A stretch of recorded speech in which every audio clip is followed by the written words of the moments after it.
right, so I had to go back. I had to just stop and regroup. And part of my thinking here was wrong because, you know, I've worked on the pan head a lot. The timing, when you look at this motor, you go, oh yeah, it can't be that much different, right?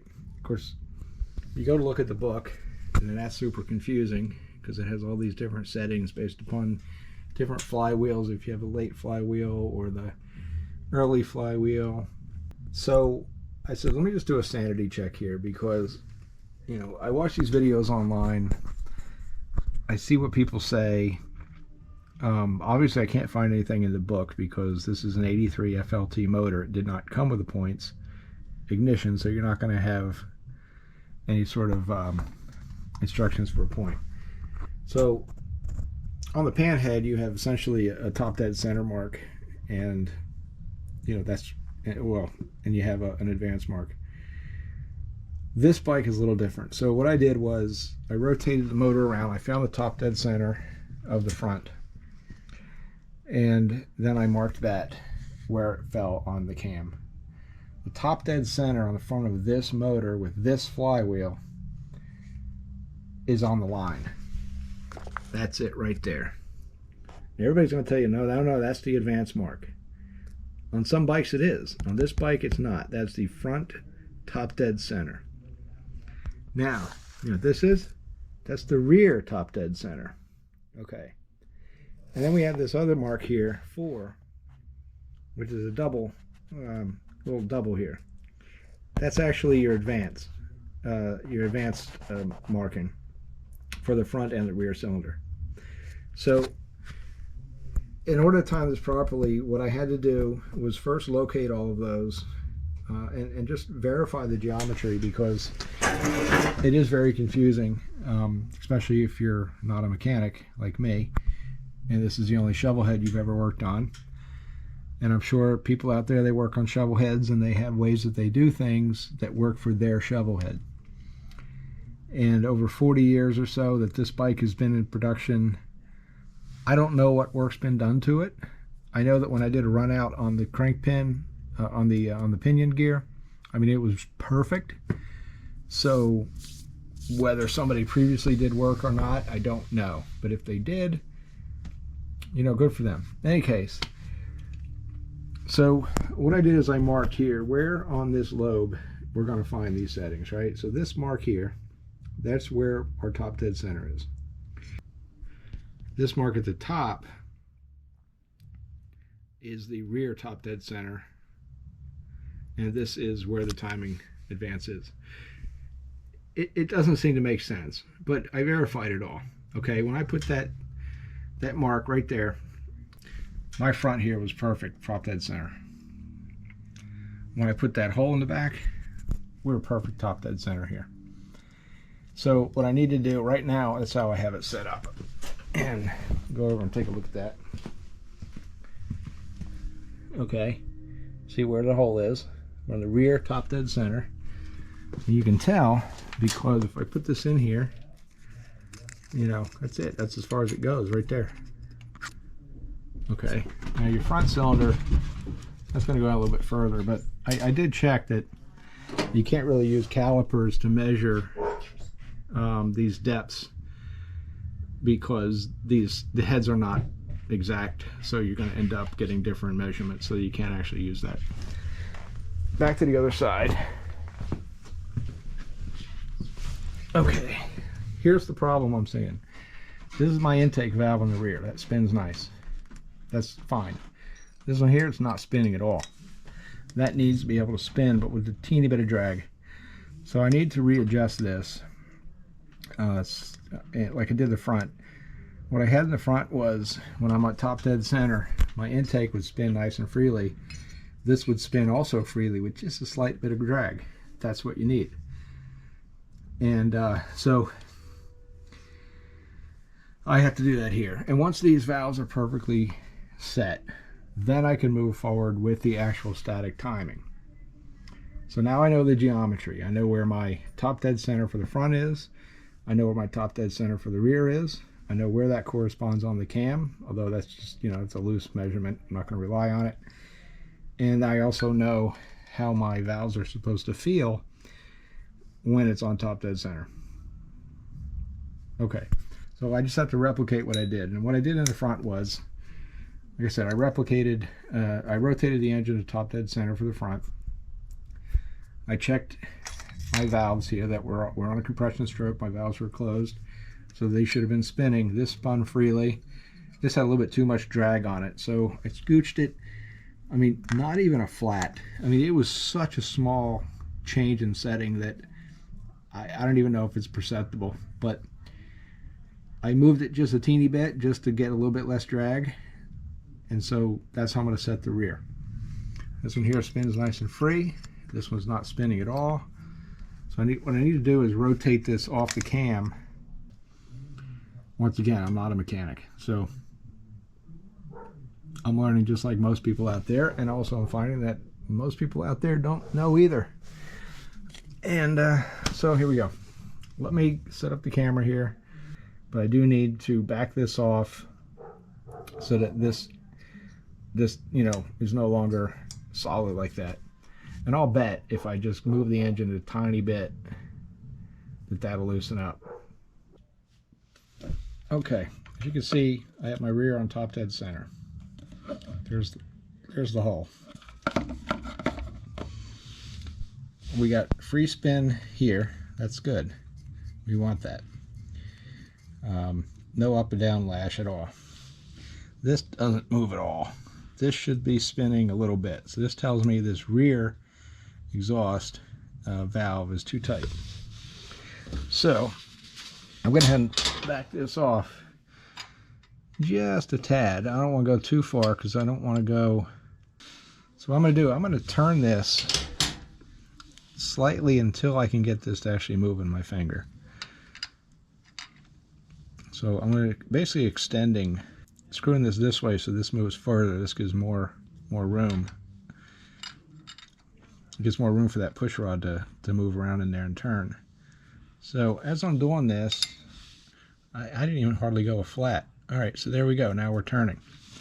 So now we have free spin.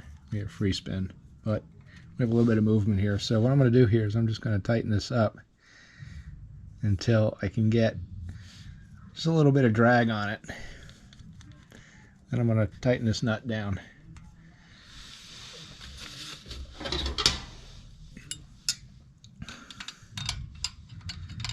And I don't know if you have this problem too, because right now, see, that seemed to tighten up. So what I'm going to do, I'm going to hold this nut on the bottom.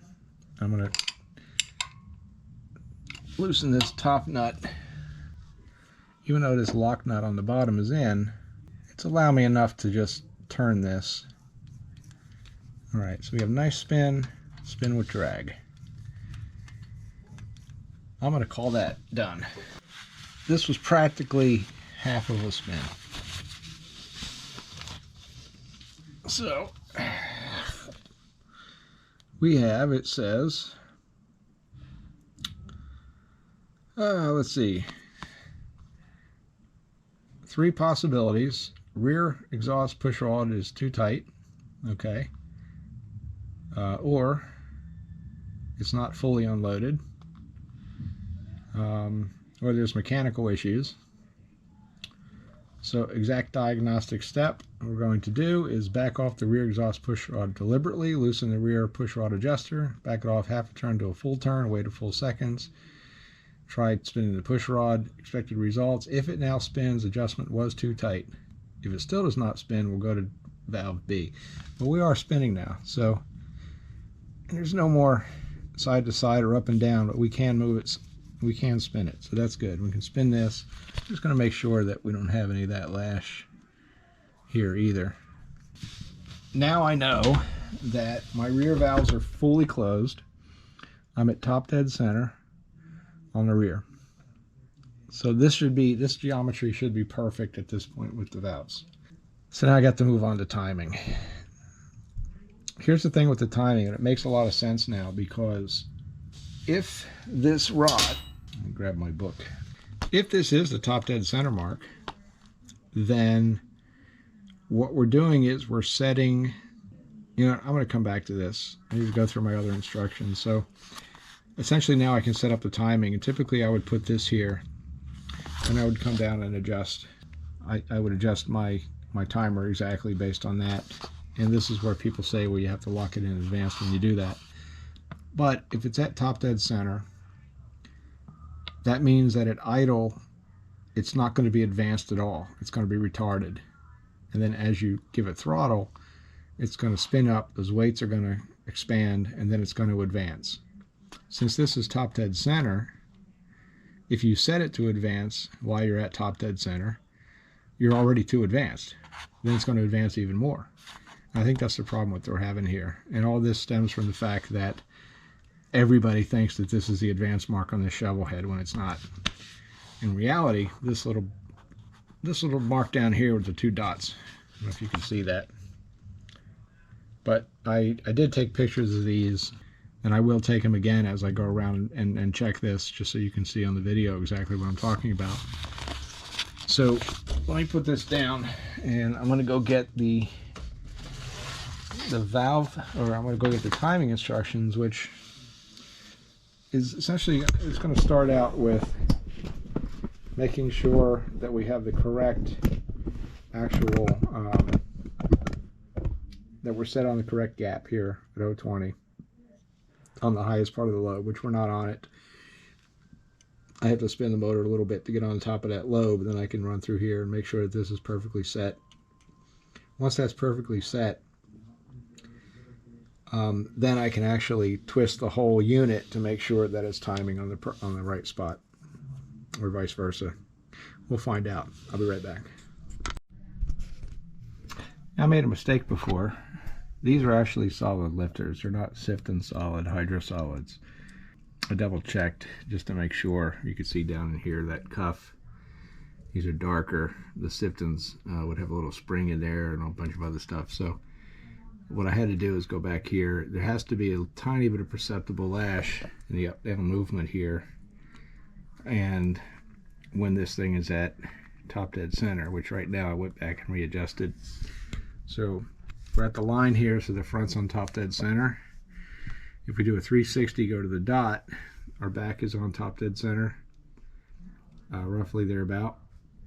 So I'm going to see what we need to do now for timing, since we now have the motor rolled around to top dead center according to that line, and we'll see what's next.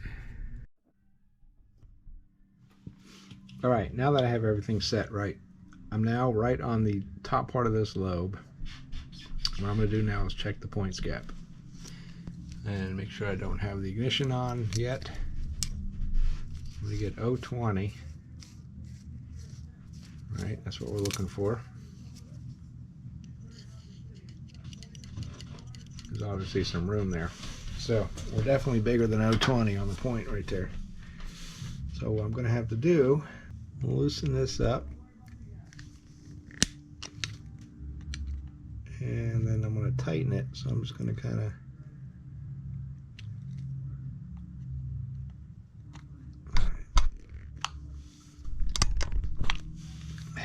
so I might just do this trial and error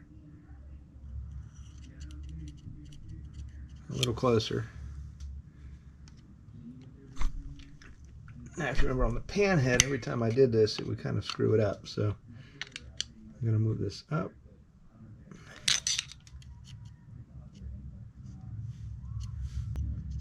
So yeah, once you tighten that down, it moves. But I think I'm right about at 20.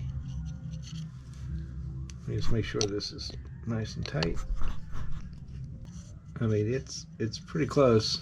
I'm going to go to 021. Let's just see how far off I am. Here's an 021. Yeah, it's still not right. It's still too loose.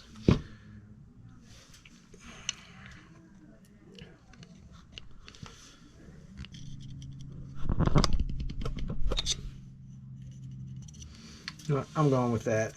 I don't know if I can get any closer than that. So at this point, this is where the confusion comes in, because the double dot is the actual ignition timing mark.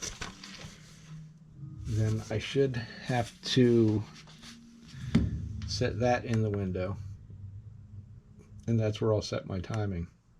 And what I'm going to do, I'm going to have it so the double mark is in there.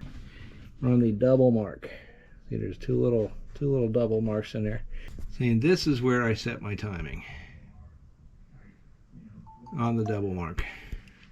Bring the double dot to the center of the timing hole. Leave the weights relaxed. Rotate breaker plate until points just begin to open. Yeah, okay. So this is where we get the meter out.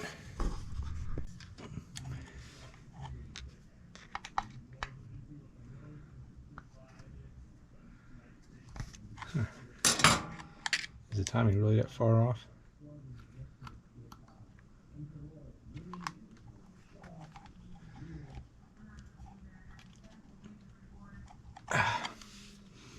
I need 3 more hands, that's my problem.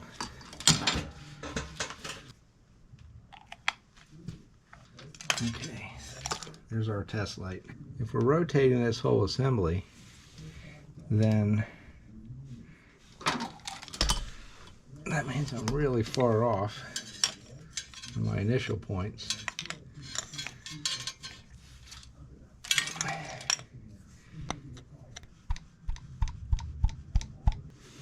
Yeah, so this isn't right, because I went and spun this all the way and it's never actually getting to the cam to be able to open.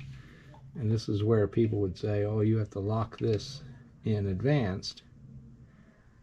And then you see, if you notice there, now it goes off once I lock that in advance. So, all right, let me check on this.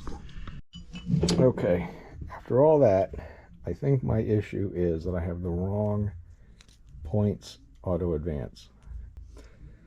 Here's what I think is the problem. I have this points, I bought these points online. I have to go back and check, because I don't remember if I bought just the unit or if I bought it with the actual advance unit. It's been a long time since I actually had this apart from when I originally did the work. So I'd have to go back to my notes and go through my expenses, what I purchased. But what I'm finding is apparently there's 2 different types of advance units. The auto advance unit for the electronic ignition timer, which I believe is this, and then there's one that's actually for points. And what I'm reading is this distance here, that this moves. So if we watch this, we turn this, you see the weights. You see the weights will kind of slide out. That distance that we're traveling here is very short. I can't really tell how far that's going. I'd have to look it up and see what the actual distance is, but I was reading somewhere like 30 degrees, and that kind of looks like 30 degrees, but you know, it could be a lot less. I'm not 100% sure on this, so I'm going to do some more digging. I'm going to see what I actually purchased, check to see if there's one for a points ignition, and then compare. Because my understanding is the reason why I can't get this thing to time right is because these lobes are wrong. And at first I thought, well, maybe I had this 180 degrees out. So if you try to turn that, you know, that's the correct position. You see where that sticks up? If you turn it 180 degrees, it won't go in all the way. And that's because there's a flat here, and in there's a little pin, and this flat allows it to go past that pin, so it won't go in this direction. So yes, no. So I can't turn it 180 degrees. I thought maybe I had my timing wrong, because the issue was when I had this in here, no matter what I did, no matter how far, so I had this thing slammed all the way clockwise, and I could not get it to, you know, either one way or the other, and I couldn't get the points to move with the new timing scheme that I worked out with this flywheel. Now the question, of course, then, how did this run? You know, it's like Okay, so if I'm timing it properly and it doesn't work, how did it work when it timed improperly? And the only thing I could think of is when I did this, I followed what other people said, which is you hold these weights open, then you adjust to where the light changes, you know, on or off, however that goes, and then you can relax it, and now you're at the right spot. Apparently, that was just enough to make it work. Now, did the bike run great? It's my only shovel head, so I don't know. It seemed to be fine. It seemed to run like an old V-twin. So I guess we'll find out once I get the other automatic weights. So for now, I guess I'm just gonna, you know, say goodnight and order some parts and charge my things that all died on me while I was trying to work on this. My voltmeter battery died, my GoPro meter battery died, my screen died. I'm on my second or third battery for the GoPros here. It's just been a frustrating day, so I'm just going to pack it in for the day and see if I can do some more research to get the correct auto advance unit for this bike. So I dug up the old purchase for this, and you can see what I purchased was the twin power advanced unit and point plate components for Harley 1970 to 1978. Looks good. Wrong part. So what I have over here is complete advanced unit assembly for select Harley Davidson motorcycles, and it fits my 1983 Harley Davidson Tour Glide FLT, which is not what the bike is, but it's what the motor is. And the main difference is longer travel. Everything else is the same, exact same plate. Everything else up here, this is different. But visually, these are identical. However, this does have a little bit more travel. So this is the right one that I should have got for the bike, which will then allow me to time it properly. So I'm going to go ahead and get that part and then put it in, and we'll continue this video then.